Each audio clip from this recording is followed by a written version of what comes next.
রেগুলেটরটা on করে আগুনটা সামনে দিয়ে দিন।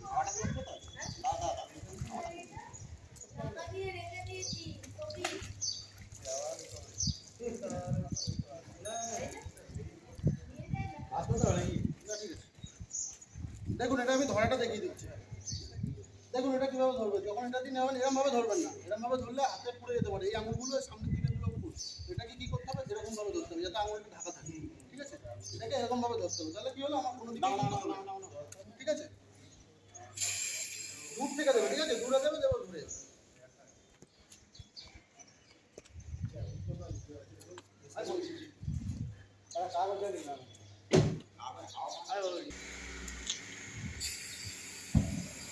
দেখো এটা হলো, তাহলে প্রথমে কি করবো, এটা যাবো এরকম ভাবে গিয়ে প্রথম কাজ হচ্ছে এটা বন্ধ করতে হবে, বন্ধ কর আগুনটা নিয়ে আগুনটা নিয়ে গেল নষ্ট করতে। এবার একটা জিনিস বুঝি, আমরা অনেকেই কিন্তু সিলিন্ডারে আগুন লেগেছে ঘর দুয়ার থেকে বেরিয়ে যায় বাইরে।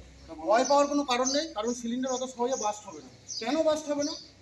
কারণ হচ্ছে সিলিন্ডারটা তখনই বাস্ট হবে, ধরুন এখানে একটা চার দেওয়ালের ঘর আছে, ঘরের টেম্পারেচার যখন 250 অথবা 300 ডিগ্রি সি এর বেশি হয়ে যাবে টোটাল টেম্পারেচারটা, তখনই কিন্তু সিলিন্ডারটা বাস্ট হবে। তার আগে সিলিন্ডার বাস্ট হবে না, কারণ এটা আমরা যেটা বাইরে যেটা দেখছি এটা তো আছে, এর ভেতরে কিন্তু আরও দুটো লেয়ার আছে।